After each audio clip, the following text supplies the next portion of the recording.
واحد. وطول الوقت مسارح مصر والبيت الفني للمسرح، مسرح الشباب، البالون، كل القطاعات عندنا قوية. النهارده يوم عيد، النهارده يوم عيد. لا والله مش عارف. على ايه؟ على ايه؟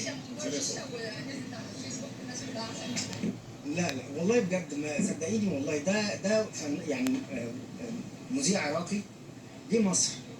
احنا المصريين يعني عموما حتى هنا او في العراق لما هقعد معاه على القهوه، صح؟ قعدنا على القهوه، هو عايز يشرب شيشه فانا مش هخليه يشرب شيشه لوحده، فشربت معاه شيشه بس. يعني فهي يعني غلطه بقى وعدوها بقى. والله انا يشرفني ان انا اكون في عمل مسرحي حلو. انا اخر عمل قدمته كان مسرحيه الملك لير مع الفنان القدير الاستاذ يحيى الفخراني. اتمنى يا رب يعني انه يبقى عمل يعني يكون فيه تميز بنفس الدرجه. طبعا مع عندنا مع يحيى الفخراني.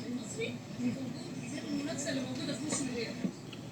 انا شايف انه مصر قادره على انها طول الوقت تخرج مواهب، وطول الوقت مسارح مصر والبيت الفني للمسرح، مسرح الشباب، البالون، كل القطاعات عندنا قويه جدا وقويه برؤسائها، ويقدروا يخرجوا كل سنه اعمال كبيره تاخدها مننا السعوديه وتاخدها مننا المغرب وتاخدها مننا كل الدول العربيه. احنا مصر هي المناره لكل الدول العربيه في الفن. لا بس هو بيتعمل مسارح مخصوصه، مسرحيات مخصوصه هناك.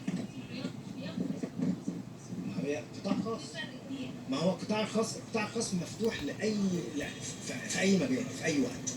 المسرح القطاع الخاص طول عمره متوفر. انت اللي ناقص عندك دلوقتي ان يبقى عندك منتجين مصريين للمسرح، ده اللي مش موجود.